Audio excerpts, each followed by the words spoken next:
But I do think that Sussex Overdrive is unbelievable. But I mean, I don't think that he is going to get back in. It is interesting how she's exposing her as a yacht girl, someone who was paid off by rich men to go and hang out. Which showed that he is very commercially minded, which we'll get into later on, which makes it impossible for him. And of course, Meghan wouldn't come back to Britain. I choose people whose lives are shrouded in mystery and they've climbed the greasy pole. They want to be famous, they want to be influential, they want to be powerful. Is that Meghan has got no real income anymore. She's finished. Right. Netflix series is over. There's no great podcast. They don't generate any money. And I don't see where she is going from here. I think she has a major problem. Meghan Markle likely spent time with Prince Andrew and Jeffrey Epstein before she even met Prince Harry. They want to hide their secrets, and I just love digging away to find out what they don't want us to know. It was Meghan speaking, and now we know it's Meghan speaking again. And so this isn't because the book contains... She flirts openly with other men. That her brand was in great trouble. American Riviera Orchard, that she had allegedly nicked the idea. She wanted wealth and she wanted fame. And she targeted, there's no doubt she targeted Harry. And that was very critical because at that moment last year, she was about to promote her Netflix series and didn't want to firstly be seen with Harry, and secondly didn't want to go somewhere where she'd appear cheap. Well, and also saying all that work to do in Africa, which he dedicated his life to, but prefers now to paddle in the Pacific in Santa Monica. Right. Or Monsignor. Well, he does it because he needs a profile. That's the only way they can get money, by showing the profile. And for Netflix, everything is built around the future documentary series to promote the Sussexes. Declining. I think that his reputation is somewhat toxic. And I think Invictus is his only lifeline. And that's what she used as a weapon at the time. So there were quite a few things about her personal life. I'll work them into another book, I think. Meghan didn't like the surname Mountbatten Windsor. If you remember, in her first lifestyle series with Meghan with them forever, she says to Carling that her surname isn't Markle but Sussex. And she was desperate to get it. She said, we never had a proper surname. Of course they did. Telling the palace what she's going to do. And I think the most interesting story is the Reitman story. Reitman's is like a Marks and Spencer's in Canada. She was warned before she married what the nature of being Harry's wife and part of the royal family would be, and the nature of how she ignored all that advice. For two reasons. One is she really did believe she could do what she wanted. And secondly, I don't believe she ever intended to stay. She always intended to take the title, take the connections and get back to California. What if the royal love story everyone bought into was never real to begin with? Just a polished performance covered in sparkle and hype? A carefully built illusion meant to distract millions until the flaws became impossible to ignore? Because when you really examine the Meghan Markle and Prince Harry saga, you don't find grace or sincerity. What you see instead is a shaky brand packed with mixed messages, endless chaos, and scandals so loud they make Hollywood drama look tame. The truth, I spoke to very few friends of Meghan because she put a fatwa on anyone talking to me who she could. So I sent off dozens and dozens of emails to her friends, and most of them didn't even reply. Meghan didn't simply admire Princess Diana. She wanted the full package, the spotlight, the emotion, the worship, and the headlines, without putting in the years of quiet strength Diana actually lived through. Rather than earning respect, she reinvented herself as a duchess fueled by constant turmoil, chasing sympathy the way reality stars chase ratings, knowing that drama keeps the cameras rolling. And Harry, once seen as a disciplined and respected soldier, now appears reduced to following Meghan's PR trail. It's Harry. His heart seems to have softened, or there's been some sort of evolution. So I do think you're right that a lot of us were kind of caught off guard by the Prince Andrew decision, because we had grown accustomed to cuddly Charles, Grandpa Charles, with the grandkids in his lap. And when I saw the news, I thought, I don't know if I'll ever see anything like this again in my lifetime, but maybe I will, because of Prince Harry and Meghan Markle. He repeats the same victim stories over and over, like a recording stuck on repeat. This stopped being a romance a long time ago. Now it feels more like a Netflix-style soap opera spinning wildly out of control, run by two people who don't seem to realize the audience already tuned out. And Tom Bauer isn't just pulling back the curtain anymore. He's tearing it down piece by piece, revealing things Meghan hoped would quietly disappear. The yacht girl rumors, the conflicting statements straight from Meghan herself, the fixation on Diana's memory, and the chase for a crown she was never meant to claim. Harry, being a simple soul, has easily changed to suit Meghan's.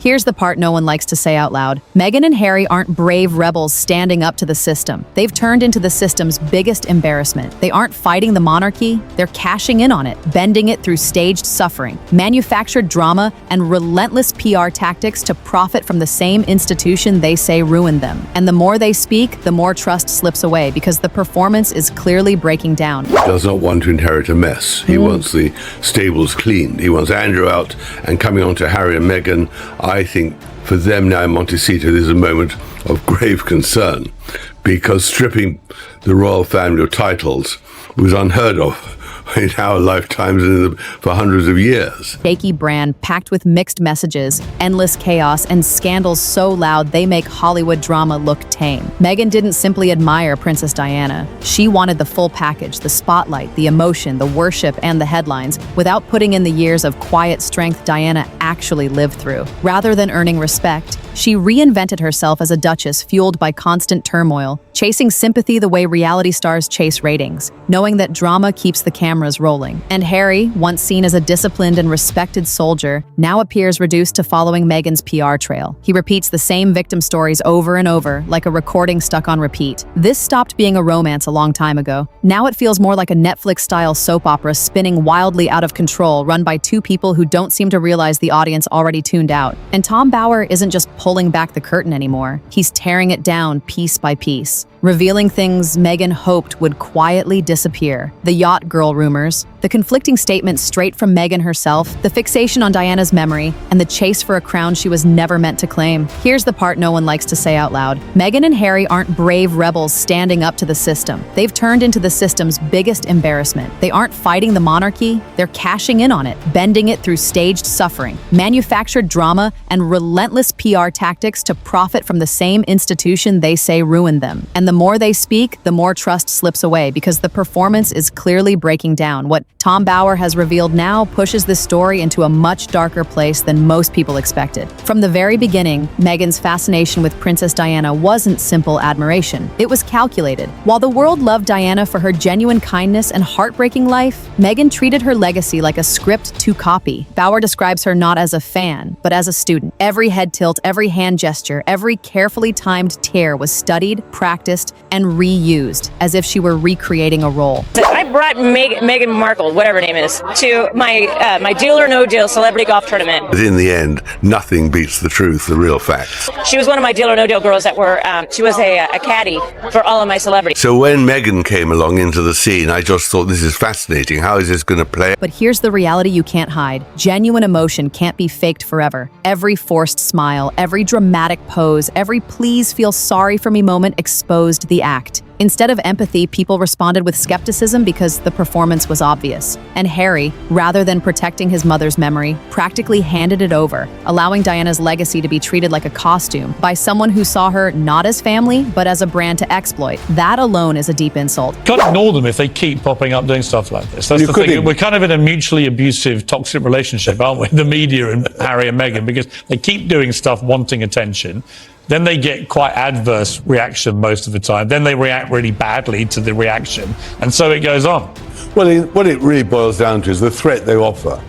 If their threat was punctured, which I hope my book will do. This wasn't honoring Diana, it was selling her image. Meghan believed she could step into Diana's place, but what she delivered looked like a cheap imitation no one asked for. Diana's memory wasn't honored, it was diluted. The copy was so transparent that it destroyed any mystery Meghan hoped to borrow. And Harry, blinded by obsession, went along with it, dragging something sacred into their ongoing cycle of victimhood. Once that boundary was crossed, there was no turning back. Who she could use and who could serve her purposes. She did did want him because she then was promoted from an unknown actress into a global star. According to Tom Bauer, the Diana fixation was only the beginning. What followed is even darker and connects directly to Meghan's most explosive rumor, the one she wishes would disappear forever. If the Diana imitation was awkward, the whispers about her yacht girl past are far more damaging. Bauer doesn't soften the claims. He revisits stories Meghan tried hard to erase. Photos of her on luxury yachts with billionaires, playboys, and powerful Hollywood figures. Not as a struggling actress chasing roles, but as someone who understood how those worlds really worked. And then gets a sort of success,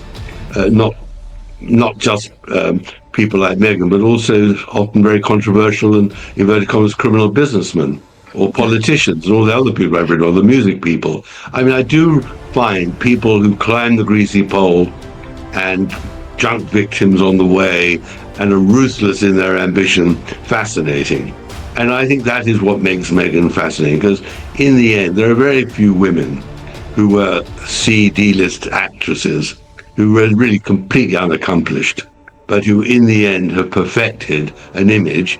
And it's got to be said, I mean, if 75% of people disapprove of her in polls, 25% do approve of her. In those circles, talent wasn't the main currency. Influence was. Connections mattered more than auditions. Let's be real, Meghan didn't climb her way to fame step by step. She drifted upward through access. Those yacht trips weren't holidays, they were networking sessions wrapped in luxury. Later, she sold the public a clean, hard-working success story, but that image falls apart once you follow the photos, the rumors, and the stories that refuse to stay buried. What I discovered was, of course, that she was hunting for a man in England from 2013, and she wanted wealth and she wanted fame, and she targeted. There's no doubt she targeted Harry. And Harry is fully aware these rumors exist. He's not ignorant, yet he stands beside her, acting like her past was some innocent love story. To everyone else, it looks much darker, more like a scandal floating on water than the fairy tale romance they keep pushing. The core truth is simple. Meghan's Hollywood rise wasn't driven by talent or auditions. Doors opened because of access, because she aligned herself with powerful men and useful connections, until she reached the ultimate prize, Prince Harry, a man too captivated to realize he was just another rung on the ladder. Bauer doesn't sugarcoat this, and that's why it stings. And why did he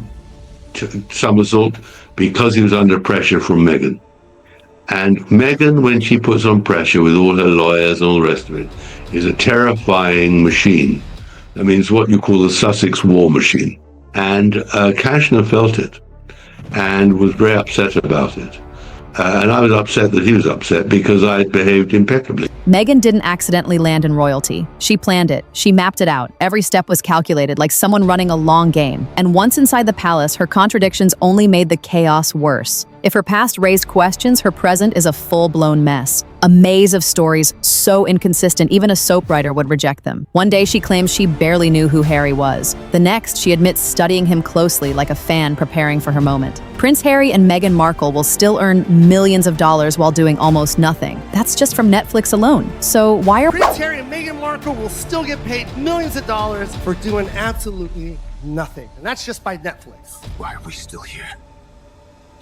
Prince Harry and Meghan Markle will still earn millions of dollars while doing almost nothing. That's just from Netflix alone. So why are we even watching this play out? She got so wrapped up in telling the news that she just blurted it out.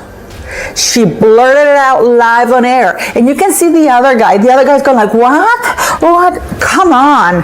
Which version is real? The innocent outsider or the master planner? Both can't exist at the same time. Yet Meghan keeps trying to play both roles. And Harry just nods along like a puppet, repeating confused lines without realizing how absurd it sounds. Every interview, every photo op, every speech meant to feel heartfelt ends up looking like poor acting. The public sees the cracks. Inside their bubble, they pretend the script still works. These shifting stories aren't just sloppy, they're dangerous. Every change proves she'll bend reality when it suits her, and trust disappears with every word. And then they put out pictures of Lilibet, but it doesn't. You see her half covered. Right. All you see is Meghan. So it's all about Meghan again. The audience has had enough. The palace figured it out. Hollywood insiders whispered about it for years. Now the world is watching carefully crafted stories collapse under their own weight. Instead of appearing strong and resilient, Meghan looks frantic, struggling to keep her narrative straight. And Harry, once respected for honesty, has been pushed into the background of Meghan's ongoing production, where truth takes a backseat to optics. I mean, you got to remember another thing about all this as well. But of course, we might come on to this, but in Meghan's mind, she is Diana. Yes. I mean, Diana Spencer is Meghan Spencer. And that was all part of her imagination that somehow she could inherit the glow of her dead mother-in-law. So I think that was another reason for Charles to say no. Tom Bower is blunt. These contradictions aren't mistakes. They're intentional. The problem is the execution is clumsy and obvious. Every time Meghan speaks, her remaining credibility takes another hit. And once credibility is gone, the fall comes fast. Meghan believed Hollywood would always celebrate her, welcoming a Duchess-turned-star. Instead, she's learning a hard lesson. Hollywood doesn't protect pretenders, it discards them. Calls stop coming, deals vanish, partnerships fall apart. Not because of secret plots, but because no one wants to invest in a brand drowning in scandal and confusion. I was doing an interview to offer them a platform to tell their story about why they left. And that was my number one intention, was just clarity on why did you leave? And so some of the things that were revealed in that interview came as a surprise to me, and those surprises are now referred to as bombs. The innocent outsider or the master planner. Both can't exist at the same time. Yet Meghan keeps trying to play both roles. And Harry just nods along like a puppet, repeating confused lines without realizing how absurd it sounds. Every interview, every photo op, every speech meant to feel heartfelt ends up looking like poor acting. The public sees the cracks. Inside their bubble, they pretend the script still works. These shifting stories aren't just sloppy, they're dangerous. Every change proves she'll bend reality when it suits her, and trust disappears with every word. The audience has had enough. The palace figured it out. Hollywood insiders whispered about it for years. Now the world is watching carefully crafted stories collapse under their own weight. Instead of appearing strong and resilient, Meghan looks frantic, struggling to keep her narrative straight. And Harry, once respected for honesty, has been pushed into the background of Meghan's ongoing production, where truth takes a backseat to optics. Tom Bower is blunt. These contradictions aren't mistakes. They're intentional. The problem is the execution is clumsy and obvious. Every time Meghan speaks, her remaining credibility takes another hit. And once credibility is gone, the fall comes fast. Meghan believed Hollywood would always celebrate her, welcoming a Duchess-turned-star. Instead, she's learning a hard lesson. Hollywood doesn't protect pretenders, it discards them. Calls stop coming, deals vanish, partnerships fall apart. Not because of secret plots, but because no one wants to invest in a brand drowning in scandal and confusion. Netflix didn't fail. Spotify didn't fail. Meghan and Harry did. They took enormous opportunities and turned them into awkward disasters filled with complaints and shallow content. Projects meant to inspire ended up feeling like uncomfortable therapy sessions. Hollywood loves redemption stories, but Meghan's constant spin backfired. Absolutely. If she were to separate with Prince Harry, the Diana 2.0 could continue to live thanks to the last name. That would get, that it would still give her that royal sparkle that she needs. I do have that. Let's just jump to that.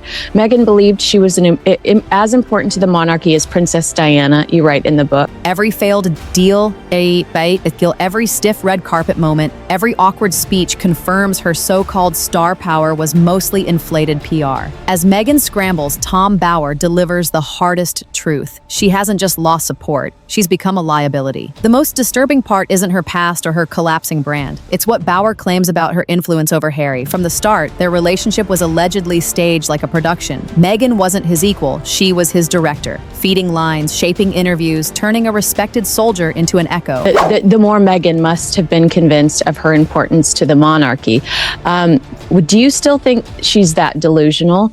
And maybe the answer is watching her at Kevin Costner's 805 Live event in $300,000 worth of jewelry, including Diana's Cartier watch. Wherever she is, whether it's at Costner or in Colombia or in Nigeria or wherever, she's always, her publicist will reveal that she's wearing one of Diana's pieces of jewelry. That isn't love. It's control dressed as romance, and people are finally noticing. Meghan dominates the spotlight while Harry fades into a bitter, awkward version of himself. Bower dismantles the illusion, showing how every photo, every handhold, every wide-eyed Diana-inspired pose was scripted. Harry went along with it. He gave up his family, his duty, and his self-respect to become the face of Meghan's PR machine. Once known for courage and loyalty, he now looks like a prop in her chase for attention. This isn't partnership, it's manipulation in plain view. That Meghan never really intended to stay. Her guest list to her wedding showed her real ambition was to be a star in California, and Harry's friends were excluded from the guest list in the evening from the dinner. The cost is Harry's identity. Bauer makes it clear Meghan didn't just marry him. She rewrote him. She emptied him out and rebranded him as her accessory. A royal title turned into a loudspeaker for her grievances. Harry isn't leading anything. He's following cues, stuck in a role he never chose, barely recognizable. The tragedy is that people remember who he used to be, which makes his transformation even more painful. Harry is trapped, and Meghan holds the leverage. When public sympathy finally dried up, Meghan played her boldest move yet, her children. Little Lila, instead of being shielded from attention, suddenly became part of a media rollout. Bauer describes how stories and appearances are timed around her daughter, not from instinctive motherhood, but like a marketing plan. It's cold and calculated. Elizabeth isn't treated as family. She's used as protection. When criticism grows, Meghan hides behind motherhood, then disappears when tough questions return. Harry doesn't stop it. He watches as his daughter is pulled into the spotlight. Every mention of Leet feels planned. The photos, the naming drama, the perfectly timed sympathy pushes whenever Meghan's image takes a hit. Bauer's message is clear. This isn't parenting, it's exploitation. Using innocence as a shield leaves a mark no PR team can erase. The public sees it, the press whispers it, former allies back away. When children become props, backlash hits harder than royal drama, Diana references, or victim narratives. This isn't strength, it's desperation. Meghan appears less like a mother protecting her family and more like a strategist using it to survive. When their empire began to crumble, the only ones surprised were Meghan and Harry.